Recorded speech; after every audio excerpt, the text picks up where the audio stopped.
এই মাছ রান্না করতেছে। আমার ছেলে এখন খুশি, তার পছন্দের মাছ রান্না করছি তো, তাই আমার ছেলে অনেক খুশি দেখেই।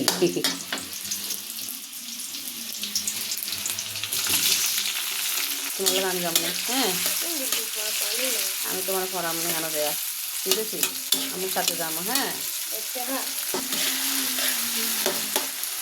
তোমার করে ফুটে আসছে এখন আস্তে করে রসুন বাটা, আদা বাটা, এই কে মাছ ইন্দিরা বেটা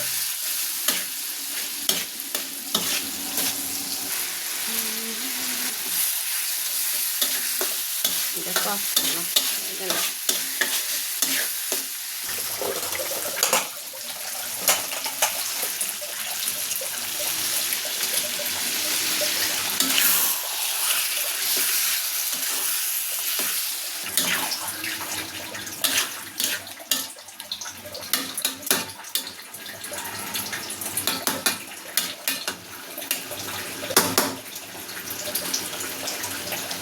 মাছের মধ্যে পানি দেওয়া লাগে না, মাছের থেকে পানি উঠে গেছে, অনেক পানি, তেল পানি একসাথে হয়ে গেছে। কষানো হয়ে গেলে জল দেব।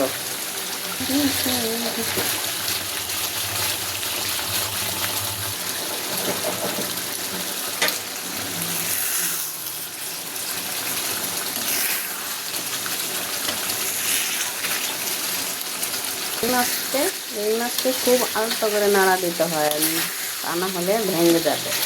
তাই আস্তে আস্তে নাড়া দিচ্ছি যাতে মাছটা না ভাঙে। এভাবে আস্তে আস্তে করে নাড়া দেবেন, আস্তে করে এভাবে কিছুক্ষণ পর পর এইভাবে গুলাই দিতে হবে যাতে নিচেটা না লাগে।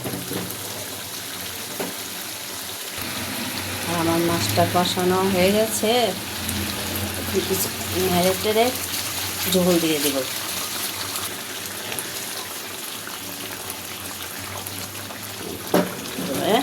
নাড়া দিলে নিচেতে লাগে না, মাছটাও ভাঙবে না।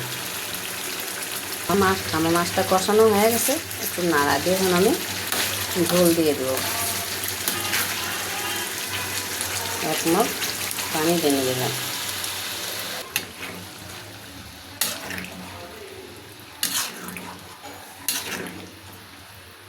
চুলাটা বাড়িয়ে দিব, রেখে দেব।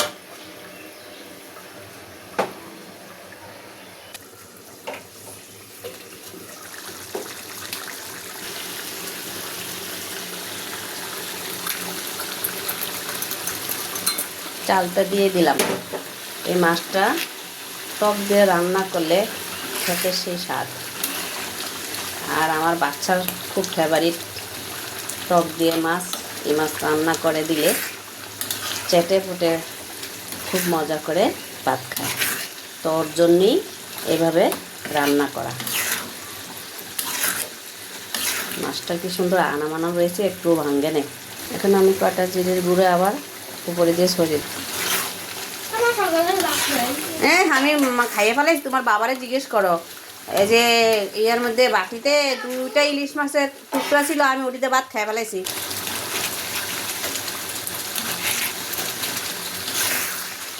ধন্যবাদ দিয়ে দি বাবা, হ্যাঁ হয়ে গেছে তো। ধন্যবাদ সরাই দিয়ে তোমার দিতে আসছি। দেখেন আমার ছেলে এই যে খাবার জন্য ভাত নিয়ে প্লেটে করে এসব দাঁড়াইছে, তবে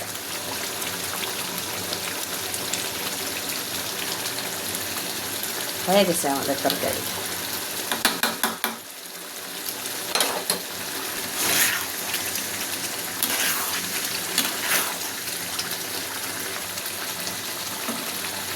চুলাটা অফ করে দিলাম।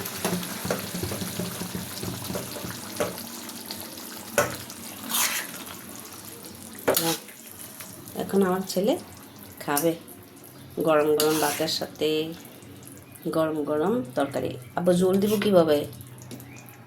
তরকারি চামচ খুব সুন্দর হয়েছে আমার রান্না, মাশাআল্লাহ।